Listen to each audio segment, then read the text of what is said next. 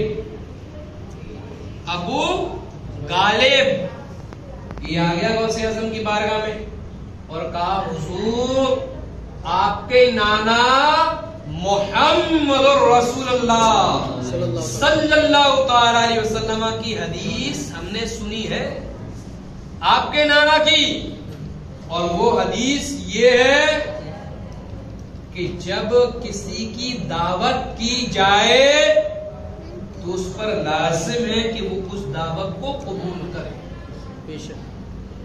اور حضور آپ ان کے نواسے، میں آپ کے پاس آیا ہوں کہ آپ میرے غریب خانے پر چند منٹ کے لیے ضرور تشریف لائیں. آج بھی لوگ ہیں نا ولی صاحب، آپ لوگ یہی سوچتے ہیں کہ چل بھائی امام صاحب، مولانا صاحب، مفتی صاحب، حافظ صاحب چاہے 5 ہی منٹ کے لیے آ جانے کے آ جاؤ، تھوڑا سا 5 منٹ کے لیے قدم رکھ لو. ایک چیز آپ کو بتا دو، انسان قدم نہیں کرتا سب. اگر کوئی حافظ کو، عالم کو، مولانا کو بلاتا ہے تو جو رب کا علم ان کے سینے میں محفوظ ہوتا ہے، انسان اس علم کا ادب کرتا ہے، اس علم کی تعظیم کرتا ہے. جو اس نے اپنا پورا بچپنا، پوری جوانی رب کی رضا کے لیے قربان کر دی، ماں باپ، علاقہ، بھائی بہن سب کچھ چھوڑ دیا اللہ کے دین کے لیے، تو جو دین اس کے سینے میں آیا، جو علم اس کے سینے میں آیا، انسان اس علم کا ادب کرتا ہے. بھائی جو حافظ ہے، عالم ہے، مولانا ہے، آئے گا تو برکتیں بھی آئیں گی. امام جامی کیا کہتے معلوم ہے کہ اماموں سے اگر کوئی مسافہ بھی کرتا ہو، مسافے میں اگر وہ روپیہ، 2 روپیہ، 10 روپیہ جو بھی بنے اگر پیش کر دیتا ہے، اللہ اس کے کاروبار میں تو برکت عطا فرماتا ہے، اللہ اس کی زندگی میں بھی برکت عطا فرماتا ہے. امام جامی کا قول ہے، بہت پرانے بزرگ ہیں تو لوگ بلا لیتے ہیں اسی طریقے سے. وہ بھی آیا ابو غالب، کہا حضور بڑے پیر صاحب نانا کی حدیث تو سن لی اور خواہش یہ ہے کہ آپ کا قدم اس فقیر کے غریب غالب گھر پر پڑ جائے، آپ کا قدم، مبارک قدم، صرف چند منٹ کے لیے، اور تھوڑا سا بس کھانا اگر ہو جائے تو ہماری قسمت سنور جائے. غوث اعظم بڑے پیر صاحب نے کہا کہ ابھی چند منٹ ٹھہرو. اس کے بعد غوث اعظم مراقبے میں گئے. جب مراقبے میں جاتے ہیں چند منٹ کے لیے، اس کے بعد غوث اعظم نے فرمایا ابو غالب، یہ عبد القادر تمہارے گھر مہمان بن کے ضرور آئے گا. اور پھر حضرت شیخ ابو الحسن یہ کہتے ہیں کہ میں اور علی بن حیدی اور حضرت شیخ عبد القادر جیلانی تینوں چلے گئے کہاں؟ ابو غالب کے گھر. یہاں سے آپ کو سکھانے والا ہوں، کرامت کو یہ لیکن سیکھ لینا. یہاں سے گھر پہنچے. اب گھر پہنچے تو کیا دیکھا شیخ عبد القادر جیلانی نے؟ یہاں تو بڑے بڑے علماء، بڑے بڑے مفتی، بڑے بڑے عالم بیٹھے ہوئے اور سب بڑے پیر کا انتظار کر رہے ہیں. سب بڑے پیر شیخ عبد القادر جیلانی کا انتظار کر رہے تھے. بڑے پیر صاحب بیٹھ گئے، دسترخوان لگا ہوا تھا، کھانا سجا ہوا ہے، کھانا لگا ہوا ہے. بڑے پیر صاحب بیٹھ گئے. تھوڑی دیر کے بعد 2 شخص ایک ٹوکرا لائے اور ٹوکرا لا کے ادھر رکھ دیا بڑے پیر صاحب کے ادھر، بغل میں نہیں، تھوڑا سا دور. غوث اعظم رضی اللہ عنہ نے حضرت شیخ ابو الحسن اور علی بن حیدی کو کہا اس ٹوکرے کو میرے پاس لے کر. ٹوکرا آ گیا. ٹوکرا جب آتا ہے، شیخ عبد القادر جیلانی موجود تھی. سبحانی اللہ کی بارگاہ میں دعا کے لیے ہاتھ اٹھاتے ہیں، دعا کرتے ہیں اللہ کی بارگاہ میں.